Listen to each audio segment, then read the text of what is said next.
বিএনপিতে ফ্যাসিস্ট ও তাদের দোসরদের যেন যুক্ত করা না হয় বললেন মীর হেলাল।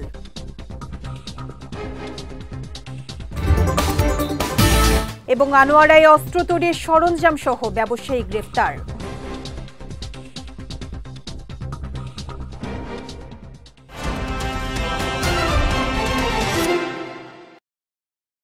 আসসালামু আলাইকুম। চট্টগ্রাম সংবাদে আমন্ত্রণ জানাচ্ছি আমি শেখ তাসফিয়া করিম। শুনছিলেন শিরোনাম, এবারে বিস্তারিত। গুপ্ত সংগঠন ও নতুন বন্দোবস্ত নেতাকর্মীদের গলার আওয়াজ স্বৈরাচারের সহযোগীর মতো বলে মন্তব্য করেছেন বিএনপির জাতীয় কার্যনির্বাহী কমিটির চট্টগ্রাম বিভাগের সহ সাংগঠনিক সম্পাদক মীর মোহাম্মদ হেলাল উদ্দিন। গতকাল রাঙামাটিতে বিএনপির নতুন সদস্য সংগ্রহ ও নবায়ন কার্যক্রম অনুষ্ঠানে প্রধান অতিথির বক্তব্যে তিনি এই মন্তব্য করেন। বলেন, ফ্যাসিস্টরা তাদের আচরণের কারণে রাতের আধারে দেশ ছেড়ে পালিয়ে যেতে বাধ্য হয়েছে। বিএনপির নতুন সদস্য করার ক্ষেত্রে যেন ফ্যাসিস্ট ও তাদের দোসরদের যুক্ত করা না হয় উল্লেখ করে মীর হেলাল আরও বলেন, নেতাকর্মীরা কোনো খারাপ কাজে লিপ্ত না হলে আগামী নির্বাচনে বিএনপির প্রার্থীরা ২৭০ আসনে বিজয়ী হবে। সভায় বিএনপির কেন্দ্রীয় ধর্ম বিষয়ক সহ সম্পাদক দীপেন দেওয়ান, সাবেক উপমন্ত্রী মনি স্বপন দেওয়ান, জেলা বিএনপির সভাপতি দীপন তালুকদার দীপু, সাধারণ সম্পাদক মামুনুর রশিদ মামুন সহ অনেকে উপস্থিত ছিলেন। চট্টগ্রামের আনোয়ারায় অভিযান চালিয়ে বিপুল সংখ্যক অস্ত্র তৈরির সরঞ্জাম ও নগদ অর্থসহ মোহাম্মদ আব্দুল মজিদ নামে এক অস্ত্র ব্যবসায়ীকে গ্রেফতার করেছে পুলিশ। সকালে উপজেলার বরুমচড়া ইউনিয়নের ১ নম্বর ওয়ার্ড মুসলিম রেঞ্জারের বাড়ির পুকুর ঘাটে অভিযান চালিয়ে একটি একনলা বন্দুক, একটি এলজি, ৮ পিস কার্তুজ, অস্ত্র তৈরির সরঞ্জাম ও নগদ ৩,৬৫,০০০ টাকা উদ্ধার সহ তাকে গ্রেফতার করা হয়। আনোয়ারা থানার ভারপ্রাপ্ত কর্মকর্তা জানান, গ্রেফতারকৃত আব্দুল মজিদ দীর্ঘদিন ধরে বিভিন্ন জায়গা থেকে অস্ত্র সংগ্রহ ও তৈরি করে বিক্রি করে আসছিল বলে স্বীকার করেছে। পরে তাকে সংশ্লিষ্ট থানায় হস্তান্তর করা হয়। গোপালগঞ্জে এনসিপির নেতাকর্মীদের উপর হামলার প্রতিবাদে বিক্ষোভ ও ব্লকেট কর্মসূচি পালন করেছে এনসিপির রাঙ্গামাটি জেলা শাখা। গতকাল শহরের স্টেডিয়াম এলাকা থেকে একটি বিক্ষোভ মিছিল বের হয়ে জেলা প্রশাসক কার্যালয়ের সামনে এক সংক্ষিপ্ত সমাবেশে মিলিত হয়। এ সময় নিষিদ্ধ ঘোষিত ছাত্রলীগ নেতাকর্মীদের দ্রুত আইনের আওতায় আনার দাবি জানান বক্তারা। এছাড়া ছাত্রলীগ নেতাকর্মীরা এ ধরনের ঘটনার পুনরাবৃত্তি ঘটাতে চাইলে এনসিপি এর সঠিক জবাব দেবে বলেও হুঁশিয়ারি দেন তারা। সমাবেশে জেলা এনসিপির আহ্বায়ক বিপিন চাকমা, যুগ্ম আহ্বায়ক জাহিদুল ইসলাম, জালাল উদ্দিন জালয়া সহ অনেকে উপস্থিত ছিলেন। কক্সবাজার রোহিঙ্গা ক্যাম্পে আইন শৃঙ্খলার দায়িত্বে নিয়োজিত আর্মড পুলিশ ব্যাটালিয়নের সঙ্গে গণমাধ্যম কর্মীদের মতবিনিময় সভা অনুষ্ঠিত হয়েছে। গতকাল ব্যাটালিয়নের কনফারেন্স হলরুমে এর আয়োজন করা হয়।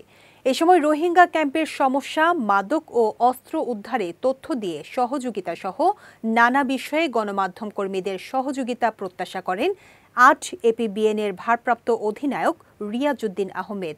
এছাড়া রোহিঙ্গা ক্যাম্পের নানা সমস্যা তুলে ধরে প্রতিরোধ করার জন্য ৮ এপিবিএনকে অনুরোধ জানান গণমাধ্যম কর্মীরা। সভায় ৮ এপিবিএনের সহ অধিনায়ক উক্কো সিং, অতিরিক্ত police super Kaisar Rizvi Quraishi, Ukhia press ক্লাবের অন্তর্বর্তীকালীন কমিটির আহ্বায়ক সাইদ মোহাম্মদ আনোয়ার সহ অনেকে উপস্থিত ছিলেন।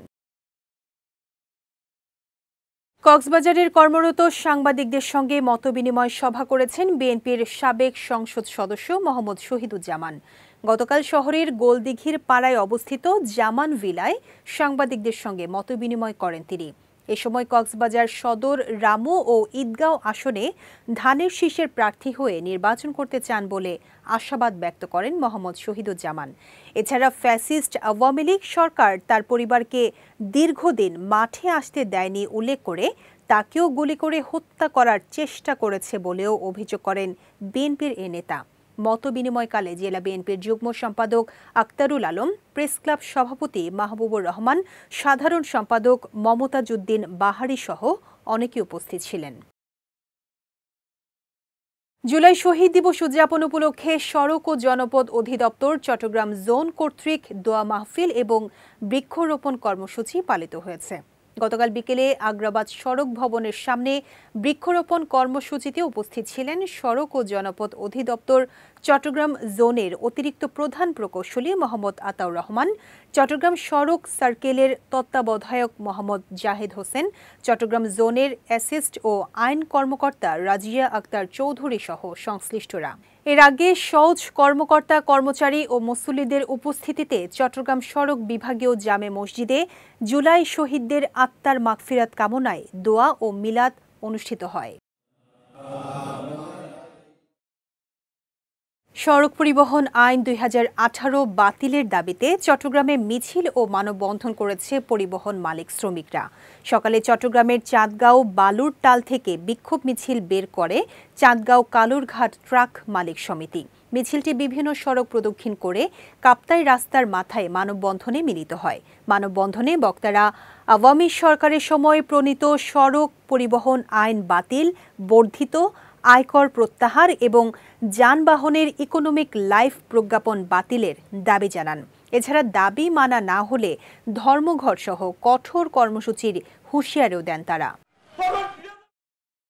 চট্টগ্রামের চন্দনাইশের দোহাজারী পৌরসভার ৬ নম্বর ওয়ার্ডের পাঠানিপুল জামিজুরি সরকার পাড়া সড়ক পরিদর্শন করেছেন চন্দনাইশ উপজেলা নির্বাহী কর্মকর্তা মোহাম্মদ রাজীব হোসেন।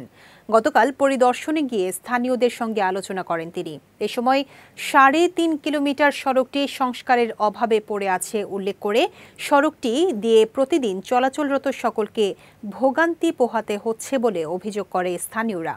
এদিকে সড়কটি যাতে দ্রুত সময়ের মধ্যে সংস্কার হয় সে বিষয়ে সব ধরনের পদক্ষেপ নেওয়া হবে বলে জানিয়েছেন উপজেলা নির্বাহী কর্মকর্তা রাজীব হোসেন। এটাকে আবার রিভাইজ করে আমরা একটা প্রস্তাব পাঠিয়ে যেন এটা দ্রুত শেষ হয়, আমরা রিভাইজ করে একটা প্রস্তাব পাঠানোর জন্য কার্যক্রম নিব এবং এটা দ্রুত ব্যবস্থা নেব। জুলাই শহীদ দিবস উপলক্ষে চট্টগ্রামে বিশেষ ক্যাম্পেইনের আয়োজন করেছে Bangladesh road transport authority BRTA। গতকাল নগরীর জিসি মোড়ে আয়োজিত ক্যাম্পেইনে পরিবহন শ্রমিক, যাত্রী ও পথচারীদের মাঝে সড়ক নিরাপত্তা সম্বলিত বিভিন্ন লিফলেট বিতরণ করা হয়। এছাড়াও নগরীর ঐতিহ্যবাহী গভর্নমেন্ট মুসলিম হাই স্কুলের শিক্ষক, শিক্ষার্থী ও অভিভাবকদের সমন্বয়ে সড়ক নিরাপত্তা সম্পর্কিত একটি প্রশিক্ষণ কর্মশালার আয়োজন করা হয়। অন্যদিকে জুলাই শহীদদের স্মরণে BRTA-র কম্পাউন্ডের খালি জায়গায় বিভিন্ন ধরনের ফলদ ও বনজ গাছের চারা রোপণ করা হয়। এসব কার্যক্রমে BRTA চট্টগ্রাম বিভাগীয় কার্যালয়ের পরিচালক মাসুদ আলম, চট্ট মেট্রো সার্কেল ২-এর উপপরিচালক সৈয়দ আইনুল হুদা চৌধুরী সহ অনেকে উপস্থিত ছিলেন। চট্টগ্রামে এসএসসিতে গোল্ডেন A+ প্রাপ্ত এক গরিব শিক্ষার্থীর কলেজ ভর্তির দায়িত্ব নিয়েছেন বৈষম্য বিরোধী ছাত্র আন্দোলন চট্টগ্রামের সদস্য সচিব নিজামুদ্দিন। গতকাল নগরীর হালি শহরে ওই ছাত্রীর বাসায় গিয়ে দেশি বিদেশি ফলের ঝুড়ি হাতে তুলে দিয়ে শুভেচ্ছা জানান তিনি।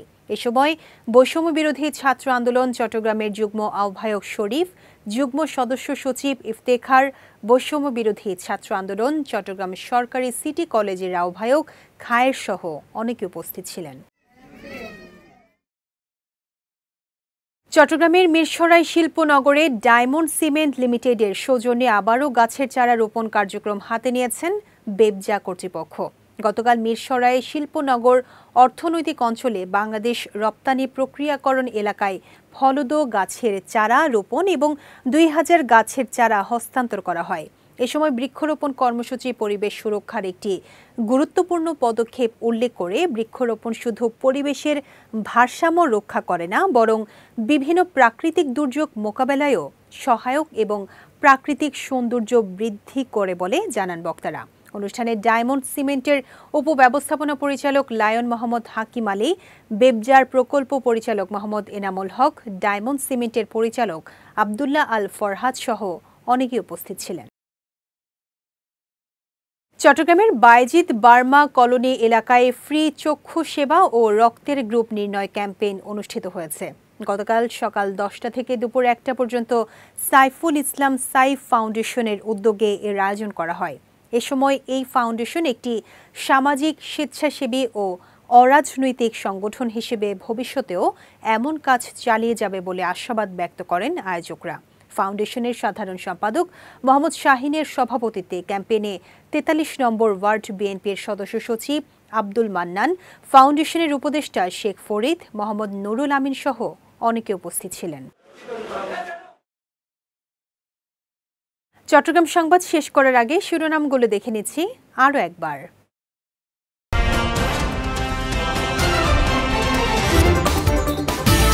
বিএনপিতে ফ্যাসিস্ট ও তাদের দোসরদের যেন যুক্ত করা না হয় বললেন মীর হেলাল।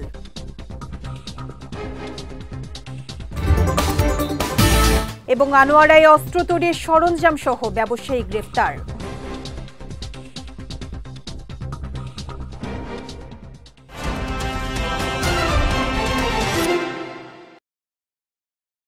চট্টগ্রাম সংবাদ শেষে আজকের মতো আমি শেখ তাসফিয়া করিম আপনাদের কাছ থেকে বিদায় নিচ্ছি। রাত 9টায় আমাদের পরবর্তী বিজয় রাতের সংবাদ দেখার আমন্ত্রণ রইল। এছাড়াও আজকের চট্টগ্রাম সংবাদের ভিডিও দেখতে পারেন আমাদের ইউটিউব এবং ফেসবুক পেজে। আমাদের ইউটিউব হলো youtube.com/bijoytvofficial এবং আমাদের ফেসবুক পেজ হলো facebook.com/bijoytvlimited। এতক্ষণ সঙ্গে থাকার জন্য ধন্যবাদ সবাইকে।